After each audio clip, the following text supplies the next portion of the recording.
Hello guys, welcome back to my channel Panjami's Classroom. இந்த வீடியோல நம்ம 11th standard bio botany chapter 1 living வேர்ல்ட்ல 5 kingdom classification பத்தி தான் நம்ம பார்க்க போறோம். ஸோ இதுக்கு முன்னாடி need of classification and classification of living வேர்ல்டில் நம்ம 2 kingdom 3 kingdom 4 kingdom and 5 kingdom classification பார்த்துருந்தோம். ஸோ இந்த 5 கிங்டம் கிளாசிஃபிகேஷனுக்கு அப்புறமா என்ன டைப் ஆஃப் கிளாசிஃபிகேஷன் இருந்தது அண்ட் ஏன் வந்து 5 கிங்டம் கிளாசிஃபிகேஷன் வந்து ஏன் அதை வந்து மேஜராக எடுத்திருந்தாங்க, அதோட அட்வான்டேஜ் அண்ட் டிஸ்அட்வான்டேஜ் தான் இந்த வீடியோவில் நம்ம பார்க்க போகிறோம். முன்னாடி வீடியோவில் நம்ம சொன்ன மாதிரி ஆர்எச் விட்டாக்கர் இவர் வந்து ஒரு அமெரிக்கன் டாக்ஸானமிஸ்ட். இவர் தான் 1969ல் 5 கிங்டம் கிளாசிஃபிகேஷன் வந்து பண்ணியிருந்தாரு. அந்த கிங்டம்ல என்னெல்லாம் இருக்கு அப்படின்னா Monera, Protista, fungi, Plantae, Animalia. இந்த 5 கிங்டம் தான் ஆர்எச் விட்டாக்கர் கிளாசிஃபை பண்ண 5 கிங்டம் கிளாசிஃபிகேஷன். ஓகேங்களா?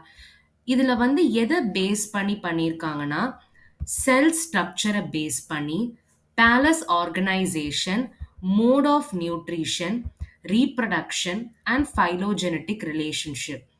செல் ஸ்ட்ரக்சர், மோட் ஆஃப் நியூட்ரிஷன், ரீப்ரடக்ஷன்னா என்ன நமக்கு தெரியும். பேலஸ் ஆர்கனைசேஷன் அப்படின்றது ஒரு பிளான்ட்டோட வெஜிடேட்டிவ் பார்ட்ஸ், அதாவது ரூட், ஸ்டெம், லீஃப், ரீப்ரடக்ஷனை தவிர்த்து மற்ற பார்ட்ஸை வெஜிடேட்டிவ் பார்ட்ஸ் அப்படின்னு சொல்லுவோம். அதை ஆர்கனைஸ் பண்ற விதத்திலையும் அண்ட் அதோட ஃபைலோஜெனட்டிக் ரிலேஷன்ஷிப் அப்படின்னா பரிமாண வளர்ச்சி, இனிஷியலா அவங்க எப்படி இருந்தாங்க, அவங்களோட ஸ்ட்ரக்சர் என்ன அண்ட் அவங்க எதுக்கெல்லாம் யூஸ் ஆயிருந்தது, அதுக்கப்புறமா என்னெல்லாம் வந்து டெவலப்மெண்ட் அந்த ஆர்கானிசம் ஒரு ஸ்பீஷீஸ் வந்து காமிச்சது அப்படின்றத ரிலேட் பண்ணி சொல்றது தான் ஃபைலோஜெனட்டிக் ரிலேஷன்ஷிப். இதெல்லாம் பேஸ் பண்ணி தான் ஆர்எச் விட்டாக்கர் இந்த 5 கிங்டமையும் கிளாசிஃபை பண்ணியிருந்தாரு. இதோட மெரிட்ஸ் அண்ட் டிமெரிட்ஸ் இது ரெண்டுமே செப்பரேட்டா பார்த்தீங்கன்னா நமக்கு வந்து 2 மார்க்ல கேட்கறதுக்கான பாசிபிலிட்டிஸ் வந்து இருக்கு. இல்லைன்னா கம்பைன் பண்ணி இது ரெண்டுமே கம்பைன் பண்ணி 3 மார்க்காவும் நமக்கு வந்து கேட்கலாம். அதாவது describe merits and demerits of 5 kingdom classification அப்படின்றது கேட்கலாம்.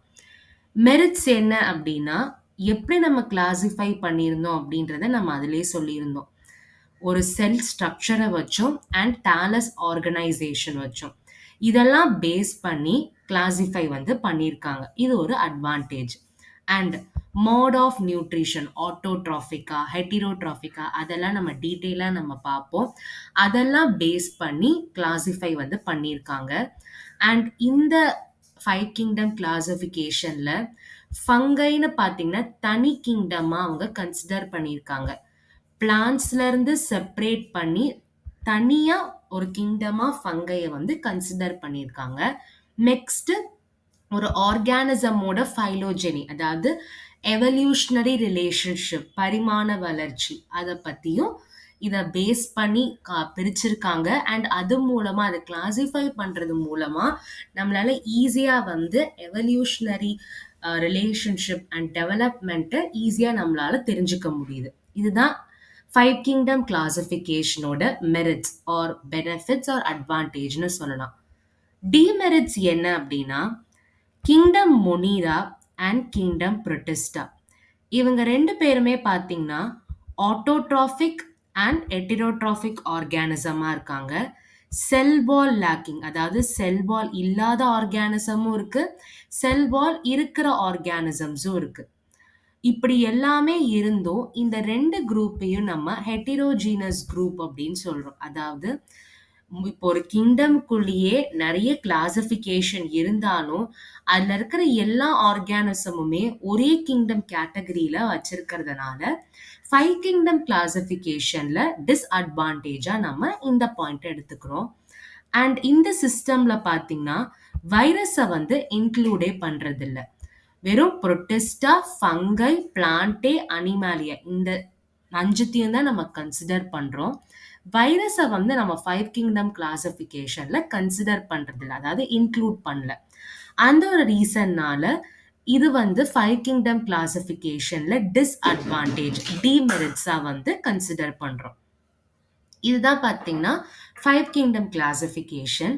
நெக்ஸ்ட் ஃபைவ் கிங்டம் கிளாசிஃபிகேஷனுக்கு அப்புறமா 1990ல கால் வூஸ் அண்ட் அவரோட கோவொர்க்கர்ஸ் சேர்ந்து த்ரீ டொமைன்ஸ் ஆஃப் லைஃப்பை வந்து கொண்டு வந்தாங்க. அந்த த்ரீ டொமைன்ஸ் ஆஃப் லைஃப் என்னெல்லாம் அப்படின்னு பார்த்தீங்கன்னா பாக்டீரியா, ஆர்கியா அண்ட் யூகாரியா. ஓகேங்களா?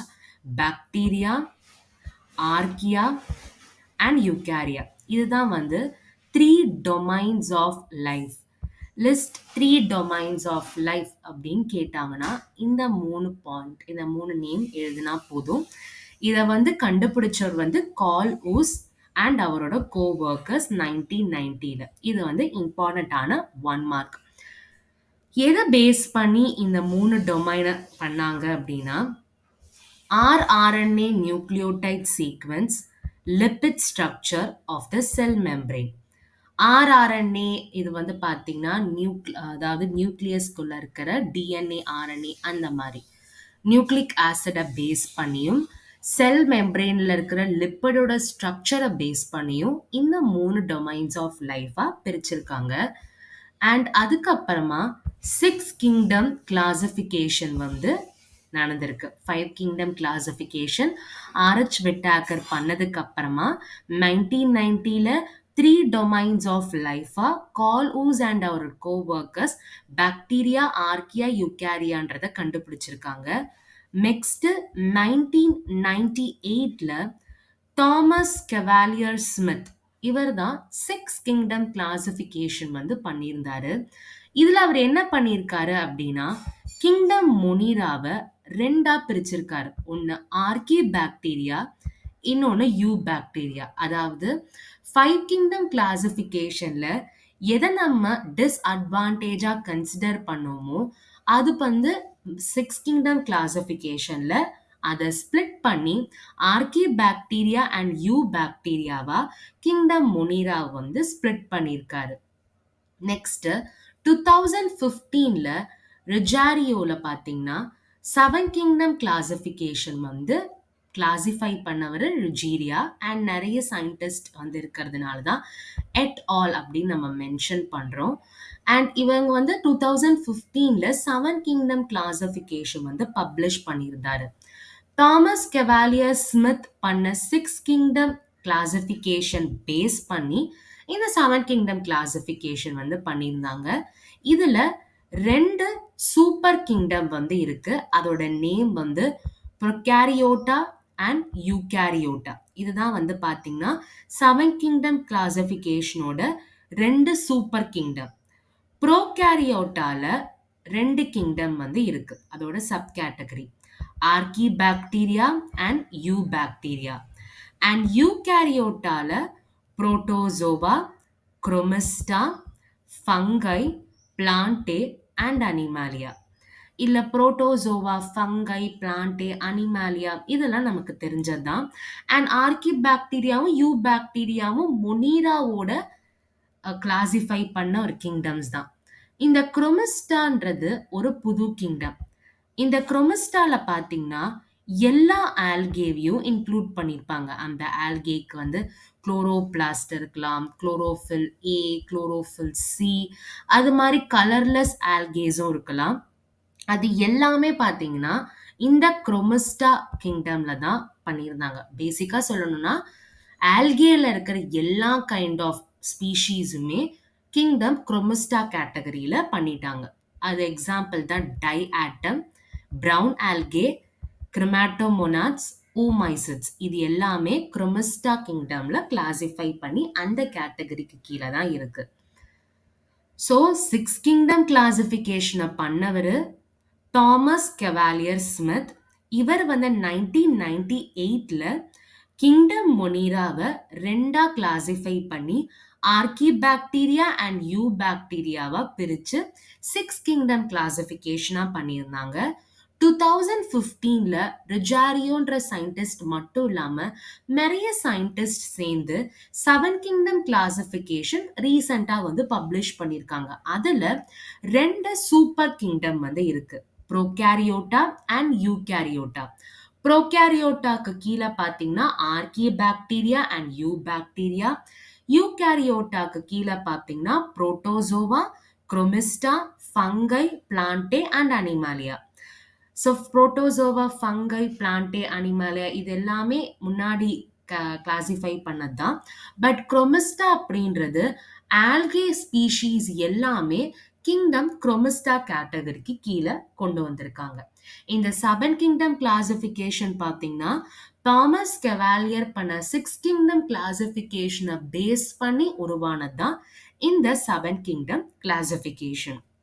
ஸோ இப்போ உங்களுக்கு கிளாசிஃபிகேஷன்னா என்ன அண்ட் அது நமக்கு எதுக்கு தேவைப்படுது அண்ட் அதை எப்படிலாம் பண்ணியிருந்தாங்க. 2 கிங்டம் கிளாசிஃபிகேஷனாக இருந்தது, இப்போ 7 கிங்டம் கிளாசிஃபிகேஷன் வரைக்கும் பண்ணியிருக்காங்க.